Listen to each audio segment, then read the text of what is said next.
Hey, what's up guys? This is Anthony from Anthony's Customs, and for this review, we are looking at the new-ish Marvel Legends SKAAR Son of Hulk. And I just want to get the question of the day out of the way right away, because I've heard some people talk about how much they love the character SKAAR, and I've heard a lot of people say how much they hate the character SKAAR. Where do you fall? Are you guys a fan of this character? Are you not a fan of this character? And then, are you glad they made a figure of it? I am incredibly neutral on the topic. I don't think Hulk is the most interesting character because all he is kind of Hulk smash. Mostly, I understand there's more to him than that, and I don't dislike Hulk, but I'm not one of those people that needs more Hulk in my life. But let me know where you guys fall. Okay, so this figure is pretty much widely accepted as being pretty darn good in the Marvel Legends community. At least that's what I've seen in my comment section.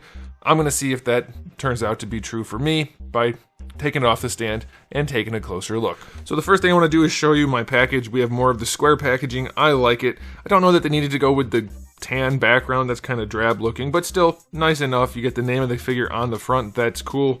Otherwise, pretty much standard packaging. There's some artwork that shows you how much more of a taper he has in his torso. There, at least, than the figure. I just wish Hasbro would stop making everything look like a brick. Every character they make looks like a brick except for like 3. Also, I understand that this artwork isn't the be-all end-all, but why don't they ever make the figures look like the artwork, or vice versa? Anyway, let's go ahead and get on with the review. This guy stands about 8 3/8 inches tall to the top of his noggin. That's going to be close to 21 centimeters. Here he is up against Darwin. Definitely has some size to him. I think that is appropriate. I will note, by the way, this guy comes in at $40, which he's probably not really worth $40 technically, but as far as Marvel Legends go, I would say yes, he probably is one of the better value figures. And I'll just get this out of the way right now because people keep saying to me, oh, you shouldn't rate Marvel Legends on a curve. It shouldn't be for Marvel Legends. Every review I do is for that line. I just make it very clear on Marvel Legends because of their particular situation.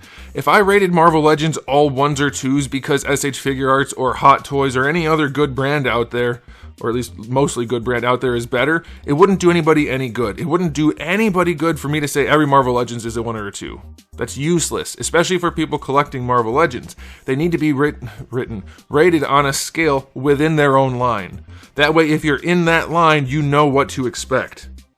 I need to have more granularity in the ratings than to rate everything on the same scale. It doesn't work that way.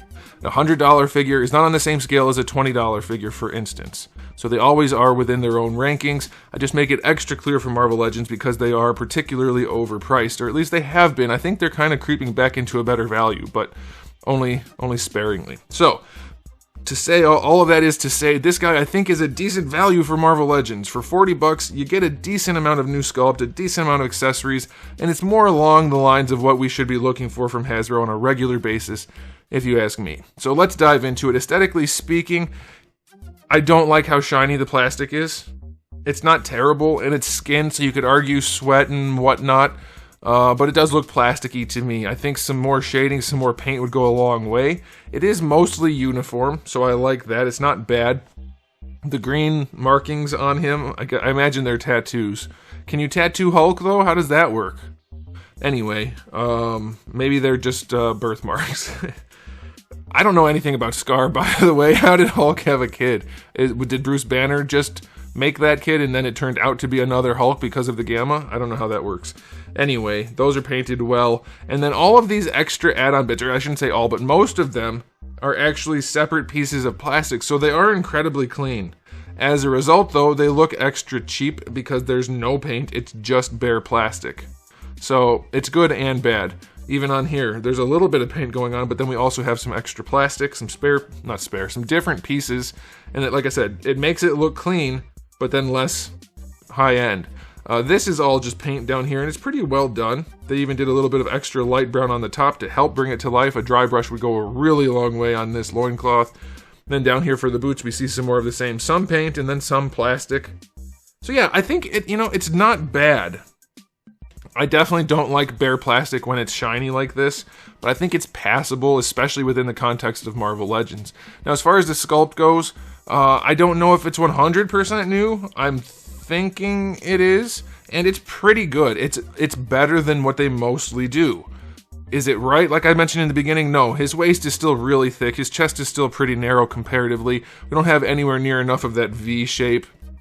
He still has a big thigh gap and skinny legs compared to the rest of his muscular body. From this angle, he looks okay, but from like this, he definitely needs a little bit more meat in the thigh, which would get rid of that crotch gap also. A few slight adjustments on this guy, and he looks awesome.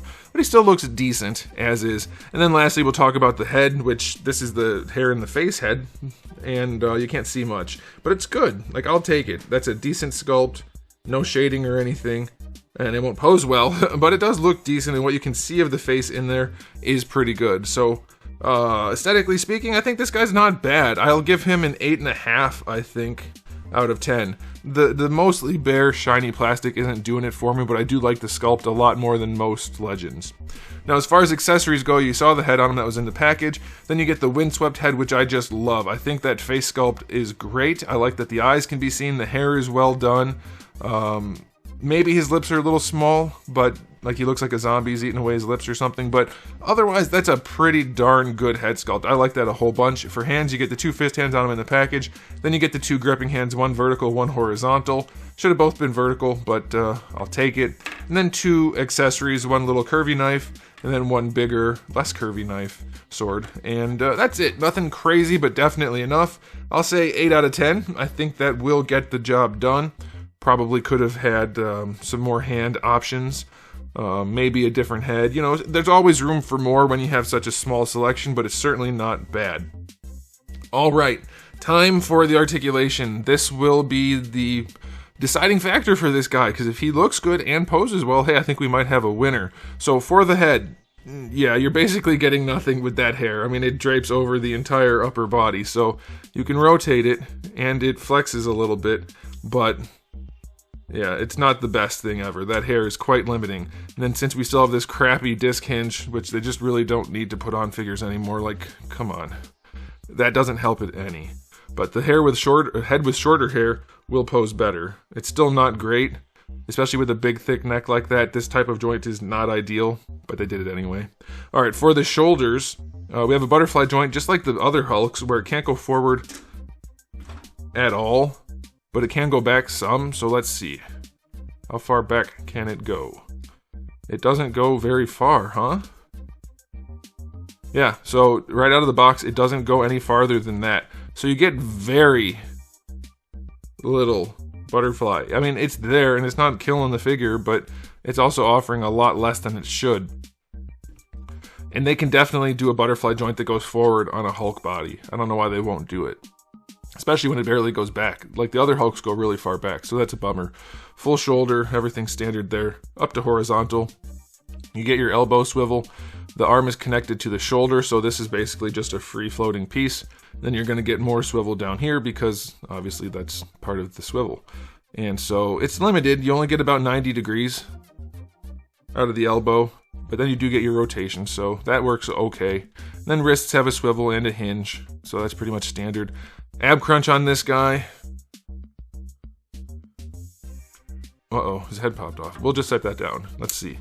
Going forward, it works okay. It's one of the better looking ab crunches, so it's not like they don't know how to do it. It's pretty flush. Doesn't have a ton of range, but it's pretty flush. But going back, it doesn't want to stay. So you only get 1 little notch. Not a ton of range. It's okay, but you're not getting a whole lot out of it.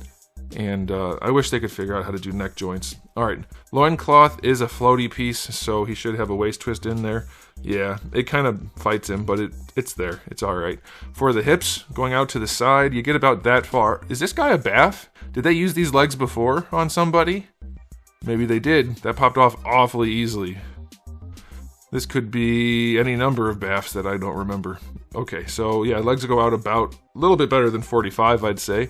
Going forward, this loincloth is going to get hiked up so high. You're not going to pose his legs very much without this going all the way up to his chest. So that kind of sucks. And going back, it's okay, but it kicks out to the side. You obviously saw the thigh swivel in there. Oh yeah, this has to be a reused baff leg because of the pins. That makes sense. Double jointed knee is fine. Not the best looking knee, but decent range, decent proportioning. You do get the boot swivel in there. although it doesn't really want to swivel because it's sculpted tight to the musculature, so you kind of have to force it. But it can do it, so that's okay, I guess. And then the ankles go all the way back, and gosh, can you get it to go any farther? Maybe if you really heat it up or something and try to get it to go over this piece, but it goes pretty far forward on its own. And then the ankle rocker is okay. So definitely some reused parts there in the legs as far as I can tell. I can't remember, is it Apocalypse? I'm guessing it's Apocalypse legs. Maybe even some of the arms are reused. Hard to say if this part is reused or not. Maybe even the shoulders.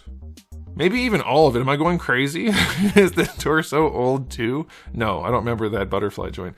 Anyway, his articulation is average at best. It's pretty limited. He's not going to pose all that well. I'll give him a 6 out of 10. He has way more limitation than he needs to have. So, time for the final verdict. I hurt my thumb. Hurt my thumb posing this guy. Looks better than most Marvel Legends, comes with more stuff than most Marvel Legends, and poses not as well as most Marvel Legends, which is to say something. So I'm going to give this guy an overall rating of 7, knock it down to 7, and I think that's fair enough. It's not like an extraordinary release, there's a lot of good, but unfortunately it's held back by things that didn't need to be there. I don't even care that much about the shiny paint. I like the sculpt, I like the accessories, but he doesn't pose very well at all. So that's a bummer for me. Let me know what you guys think in the comment section below, but that's it for me, so thanks for watching. If you enjoyed the video, please do give it a thumbs up. If you didn't, give it a thumbs down. If you haven't subscribed, you should. I have new videos just about every single day, and thousands already on the channel, so make sure you come back for all of that. And in the meantime, keep collecting.